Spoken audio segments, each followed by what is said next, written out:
I moved to LA by myself and stayed at a friend's house, and I slept on the floor, and I did whatever it took.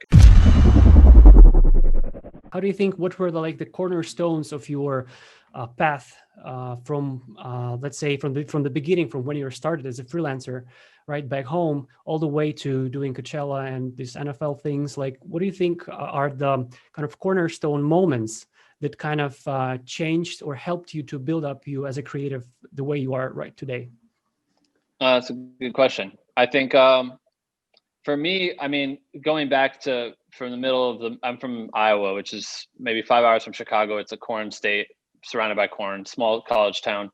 Growing up there, I was heavily involved in music, and like yourself, like you were in a band and did the rock thing. I did the same thing too, and turned into like rap music eventually. And I was just obsessed with writing and making music. And I think having created that like relationship with other musicians and creatives early, like I found my people. You know what I mean? From going to shows and going to punk shows in basements and traveling around in vans early on to then going on to touring in massive tour buses with 300 crew, 400 crew members. Right. Like I went from the smallest version of it to the biggest version of it, which is surreal.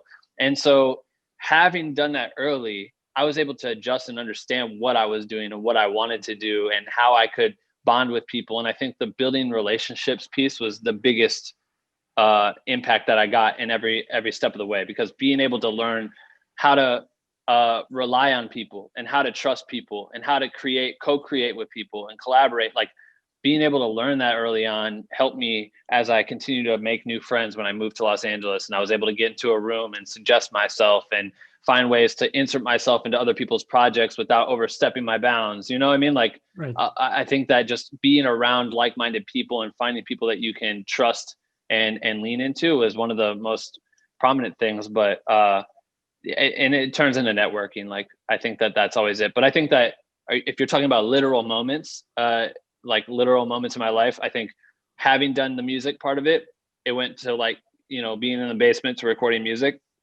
to playing shows personally in front of like thousands of people. Right. And then to give that up and move to LA, and I chased LA. I left. I was waiting for all my friends to move with me. And that was the hardest part, is because everyone else had an agenda and they couldn't leave. So I had to eventually just go on my own. And I moved to LA by myself and stayed at a friend's house, and I slept on the floor, and I did whatever it took. It's the same thing as what I was talking about earlier. I pushed myself, like, how long can I live on a floor? How long can I live out of a suitcase and share a room with 3 people and not sleep? And, you know, and I think just making that adjustment was one of the most, like, trusting myself that I would be able to do it. Also having a backup plan. It wasn't entirely insane. Like, I could always go back to my home, you know, and recreate a path. But yeah, I think taking that risk was really key. There's an artist named Kai who is a good friend of mine here, and he's this anonymous artist, and he's really well known in the street art world. And he has the craziest story. I had to hide his face in the video element of it.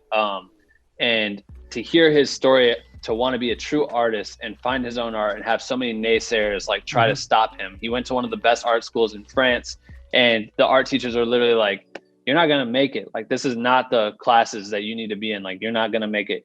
And he did whatever it took. And to hear his success, and he's so talented. You know, I think that's a great story. But also, like, there's different moments. Like, I interviewed my friend Chris Parsons, who is Kendrik Lamar. He came up with Kendrik, and I met him through working with Q and shit, and us shooting Kendrik together. He came up with Kendrik during Kendrick's exploding career, like from like kind of people knew Kendrik to like everyone knew Kendrik, and he rode that wave with him and documented so much. And he tells, there's part in the interview where he breaks down and cries.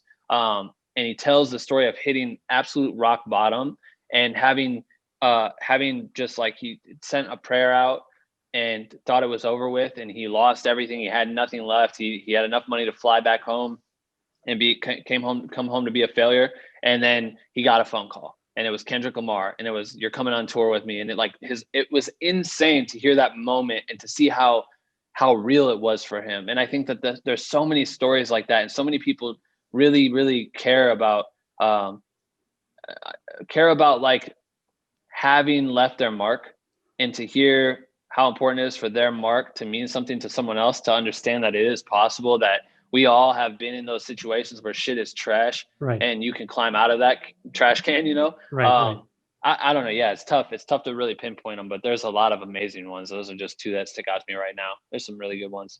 Damn, I wish I would have thought about that. That one was insane. I think I saw that episode for sure. I remember this story, and I think we will link up this episode here so people can go watch it right away. From your experience, like talking to all these creatives, making over 200 episodes on Black with No Cream, can you dissect or like kind of crystallize the top 3 personality qualities or characteristics of the creative that made it in the industry? Like, what are the top 3 characteristics that stand out for you? I think always the ability to understand how to a network is the most key.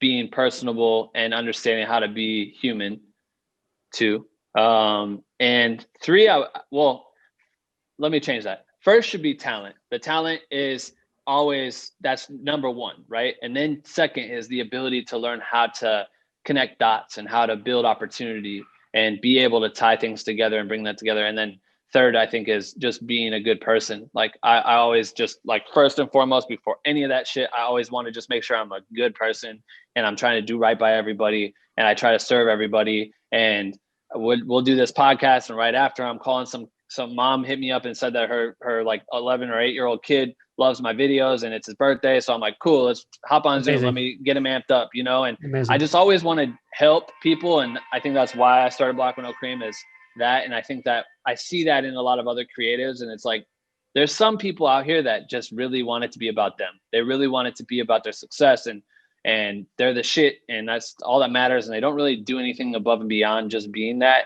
And, I try to stay clear of those fucking people.